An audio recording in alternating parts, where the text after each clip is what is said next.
புதிய தலைமுறையின் ஜனநாயக திருவிழா சிறப்பு பேருந்து தமிழ்நாடு முழுவதும் பயணித்து வாக்காளர்களின் கருத்துக்களை கேட்டறிந்து வருகிறது. அந்த வகையில் தருமபுரியில் உள்ள வாக்காளர்களின் கோரிக்கைகள் மற்றும் எதிர்பார்ப்புகளை பதிவு செய்துள்ளது மக்களுடன் புதிய தலைமுறை.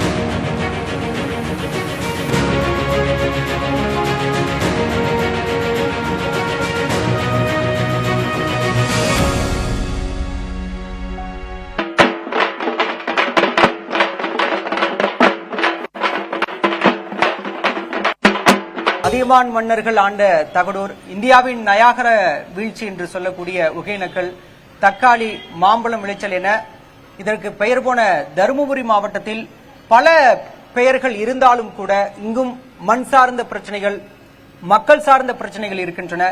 இவற்றையெல்லாம் மக்கள் மன்றத்திற்கு எடுத்துச் செல்லக்கூடிய நிகழ்ச்சியாகத்தான் இது இருக்கப் போகிறது. நீங்கள் உங்கள் மண் சார்ந்த பிரச்சனைகளை அழுத்தமாக இங்கு பதிவு செய்யலாம். 20 ஆண்டு காலமாக கோரிக்கை காவிரி உபநீர் திட்டம். காவிரி உபநீர் திட்டம் தருமபுரி மாவட்டத்தில் உள்ள அனைத்து ஏரிகளும் வந்து நிரப்பணும் சொல்றாங்க. வாக்குறுதி மட்டும் தான் கொடுக்குறாங்க. தருமபுரி, கிருஷ்ணகிரி, சேலம் ஒருங்கிணைந்த மாவட்டமா இருந்துச்சு. இப்பொழுது சேலம் பிரிந்து போய் சேலம் மாநகராட்சி ஆயிடுச்சு. தருமபுரியிலிருந்து கிருஷ்ணகிரி போய் கிருஷ்ணகிரி மாநகராட்சி, தருமபுரி மாநகராட்சி ஆகவில்லை, நகராட்சியாவே இருக்கு. இதுக்கு காரணம் யார்? பழைய பஸ் நிலையத்திற்கு பஸ் வந்து சென்றால் மட்டும்தான் நீங்க ஹாஸ்பிட்டலுக்கு போக முடியும், துணி கடைக்கு போக முடியும், ஜவுளி கடைக்கு போக முடியும். எந்த ஒரு அனைத்து வசதியும் இருந்த இடம் இது. ஏழை மறுபடியும் பஸ் நிலையம் இங்கேயே மாத்தணும். பழைய பேருந்து நிலையமாவே இயங்கணும்.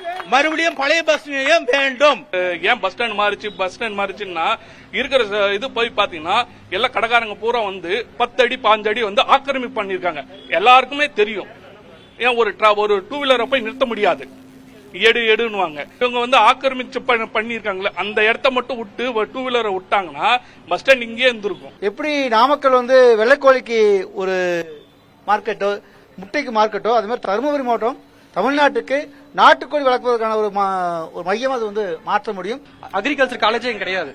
சோ அக்ரிகல்ச்சர் காலேஜோ அக்ரிகல்ச்சர் ரிசர்ச் சென்டரோ எதுவுமே இல்லாதனால இங்க எப்படி ஆய்வு மேற்கொள்ளப்படும் விவசாயத்தை பத்தி? எனக்கு தெரிஞ்சு ஒரு கோழி இன உற்பத்தி மற்றும் மேலாண்மை கல்லூரியும் ஒரு கால்நடை பயிற்சி மற்றும் ஆராய்ச்சி நிலையமும் இங்க வந்தது அப்படின்னா, ஏன்னா விவசாயம் சார்ந்த மாவட்டமா இருக்கிறதுனால அதை படிக்கிறதுக்கான வாய்ப்புகள் நம்ம குழந்தைங்களுக்கு கிடைக்கும். டயாலிசிஸ் பண்றதுக்கு இங்க வந்து போதிய வசதி இல்ல, கேன்சர் சென்டரும் இல்ல.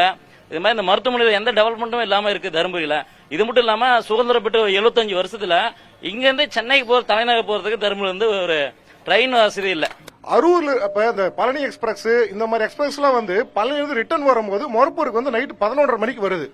அது போல சில ரயில் வந்து நைட் 11:30, 12 மணி, 1 மணிக்கெல்லாம் வந்து மொரப்பூர்ல வந்து இறங்குது. அரூர்ல இருந்து மொரப்பூர் வரதுக்கு நைட்டு 10:30 மேல பஸ் கிடையாது. வர எத்தனையோ பேரு விடிய காலம் வரைக்கும் மொரப்பூர் ரயில்வே ஸ்டேஷன்ல கொசுக்கடியில் படுத்துட்டு இருக்காங்க. இது அரசுக்கு இப்ப வரைக்கும் தெரியவே தெரியாதா? தருமபுரியில வந்து புலி வந்து அதிகமா விளையுது. அதுக்கு வந்து புவிசார் குறியீடு விட்டா அதனுடைய பயன் அதிகமா இருக்கும். தருமபுரி வளர்ச்சி அடையணும்னா பாத்தீங்கன்னா வத்தல்மலை இருக்கு, ஒகேனக்கல் இருக்கு. அந்த இடத்த வந்து சுற்றுலா தலமா மாத்தணும்னா, வத்தல்மலை சுற்றுலா தலம் எது பெருசாக பார்க் இந்த மாதிரிலாம் கிடையாது. ஹோட்டல் தமிழ்நாடு ஹோட்டல் மட்டும் கட்டிட்டு இருக்காங்க. அங்க வந்து ஒரு பார்க் அமைச்சிட்டு ஒரு தீம் பார்க் பண்ணி கொடுத்தோம் அப்படின்னா அங்க இருக்கிற மக்களுக்கு வாழ்வாதாரம் நிறைய கிடைக்கும். மரபு சந்தை வந்து தனியார் நடத்துறாங்க, ஆனா அரசாங்கமே மரபு சந்தையை வந்து எடுத்து நடத்தணும் அப்படிங்கறது எங்களோட ஒரு நீண்ட நாள் அவாவாக இருக்கு. மக்களுடன் புதிய தலைமுறை வாயிலாக மீண்டும் ஒரு நிகழ்ச்சியில் மக்கள் சார்ந்த பிரச்சனைகளை சந்திக்க வருகிறோம்.